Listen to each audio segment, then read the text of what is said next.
Bonjour les amis, j'espère que vous êtes prêts pour travailler aujourd'hui et améliorer votre français. On va étudier des expressions, de la grammaire et du vocabulaire. Waouh, beaucoup de choses et je vais vous expliquer tout ça avec des exemples qu'on va analyser ensemble pour bien comprendre.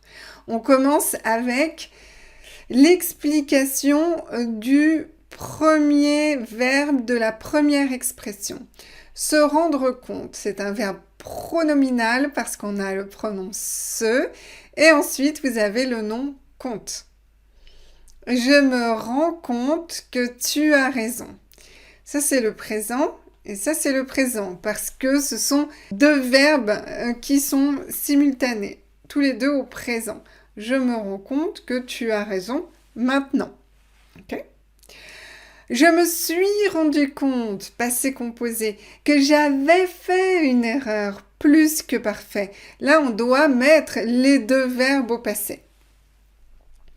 Et pourquoi ici on a le plus que parfait? Parce que cette action se passe avant celle-ci. D'abord, j'ai fait une erreur et ensuite, je me suis rendu compte de cette erreur. Donc, le plus que parfait ici, c'est le passé dans le passé. J'ai fait une leçon sur le plus que parfait, donc vous pourrez la regarder. Je vous mets le lien sous la vidéo. Je viens maintenant de me rendre compte. Donc, on utilise venir pour dire que c'est juste à l'instant. D'accord? Ça s'appelle le passé récent. Je viens de me rendre compte que j'avais un pneu crevé. Pourquoi on utilise ici avait un pneu crevé puisque c'est toujours en même temps? Eh bien ça c'est à cause de la concordance des temps et j'ai fait plusieurs leçons sur ce sujet, c'est un peu long à expliquer mais je suis sûre que vous comprendrez si vous regardez la leçon. Donc je viens de me rendre compte que j'avais à ce moment-là un pneu crevé. Si la concordance des temps est trop difficile pour vous, ou si elle est trop bizarre pour vous, ce n'est pas un problème. Vous pouvez changer, vous pouvez dire « Je viens de me rendre compte que j'ai un pneu crevé » avec le passé récent. Et vous pouvez mettre ici le présent. Comme ça, on a deux actions en même temps. Donc, les deux sont possibles et les deux veulent dire exactement la même chose.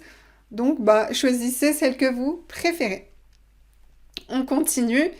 Quand tu seras plus âgé au futur, donc futur simple, plus vieux, plus âgé, tu te rendras compte que j'avais raison. Souvent, les parents disent ça à leurs enfants. Ils leur disent « Ah, tu verras, tu verras. Hein, quand tu seras plus âgé, tu comprendras, tu te rendras compte. Hein, tu comprendras que j'avais raison. Tu te rendras compte que j'avais raison. » Deuxième expression, on va utiliser se rendre à l'évidence avec la préposition à. Attention, tu dois te rendre à l'évidence, c'est moi qui ai raison. Donc tu dois te rendre à l'évidence, ça veut dire tu dois accepter, tu dois admettre. C'est évident, c'est quelque chose qui est évident, donc tu dois l'accepter. C'est clair. Tu dois te rendre à l'évidence, c'est moi qui ai raison. Pourquoi on utilise « et » ici? Parce que c'est « j'ai raison ». J'ai, première personne du singulier, présent. J'ai raison. C'est moi qui ai raison. On utilise c'est moi pour insister. C'est moi qui ai raison, pas toi. Moi. Il s'est rendu à l'évidence. Alors là, je vous mets bien sûr le passé composé pour voir la conjugaison. Donc, auxiliaire être, bien sûr, parce que c'est un verbe pronominal. Il s'est rendu à l'évidence. Le pays va mal. Pour les verbes pronominaux, un petit rappel grammatical. Vous devez changer le pronom ici en fonction de la personne. Donc, je me, tu te, je me rends, tu te rends, il se rend, elle se rend, on se rend, nous nous rendons, vous vous rendez, ils se rendent, elles se rendent. Ça, c'est le présent, mais vous faites ça aussi pour le passé composé.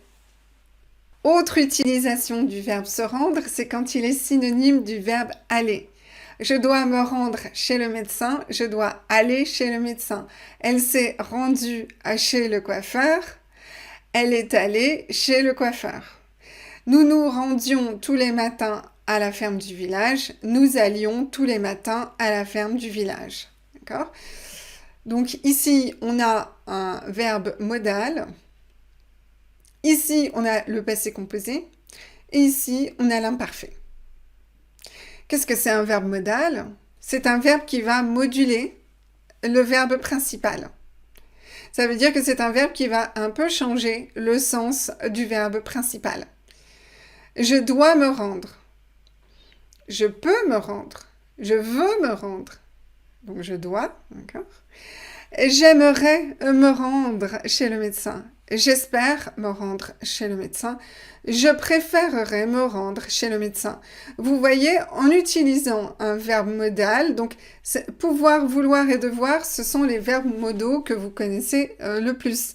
Mais il y a d'autres verbes qui peuvent être utilisés pour moduler un verbe. D'accord ? Dans ces cas-là, n'oubliez pas, le pronom, il reste avec le verbe rendre. Il ne change pas. Vous ne le mettez pas ici. Vous le laissez avec l'infinitif. D'accord ? Toujours. Autre utilisation du verbe se rendre, c'est se livrer à la police.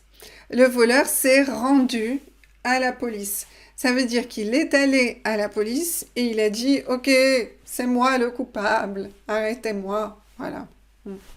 Donc, le voleur s'est livré à la police, le voleur s'est rendu à la police. La cambrioleuse s'est rendue aux forces de l'ordre. Donc ça, c'est du vocabulaire, d'accord ? Donc, voleur, vous connaissez, ça vient du verbe voler, quand vous volez quelque chose. Cambrioleuse, c'est une femme. Le masculin, cambrioleur, d'accord ? Qu'est-ce que c'est un cambrioleur, une cambrioleuse? C'est quelqu'un qui va voler des choses dans votre habitation, dans votre maison, dans votre appartement. C'est un voleur spécifique, un cambrioleur. Okay. On peut aussi cambrioler une banque. Eh oui, bien sûr. Aux forces de l'ordre. Aux forces de l'ordre, eh bien, c'est la police. La police, force de l'ordre, c'est la même chose. Nous nous sommes rendus aux gendarmes. Donc, vous avez les gendarmes et les policiers. D'accord? Là, je vais vous expliquer maintenant quelque chose de très intéressant. C'est l'accord du participe passé. Observez, le voleur s'est rendu. Il n'y a pas de « e » ici, c'est « u » parce que c'est masculin singulier. Elle s'est rendue, c'est féminin, donc on va mettre un « e ». Nous nous sommes rendus. Ça, c'est pluriel. On va mettre un S. D'accord?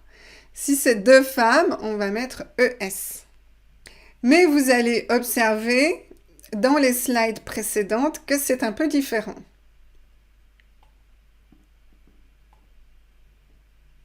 Ici, on voit « je me suis rendu compte », c'est un U. Et si c'est moi qui parle, je suis une femme, je vais écrire aussi « je me suis rendu compte » comme ça. Je ne vais pas faire l'accord. Pourquoi? Eh bien parce que vous avez ici le complément d'objet direct après. Je me suis rendu quoi? Compte. Je me suis rendu compte, pas d'accord. Donc la règle, c'est que quand vous avez un complément direct après, on laisse le participe passé comme ça. Mais quand vous n'avez pas de complément direct, ça c'est pas direct, c'est indirect. Elle s'est rendue à qui? Donc ici, eh bien, on va faire l'accord. Ça, c'est une chose difficile et c'est normal si vous ne comprenez pas tout de suite. Je vais vous expliquer cette règle de l'accord du participe passé dans une prochaine vidéo. Donc, abonnez-vous à ma chaîne YouTube pour voir la suite de cette leçon. Je vous souhaite une excellente journée et je vous dis à très bientôt. Ciao, ciao!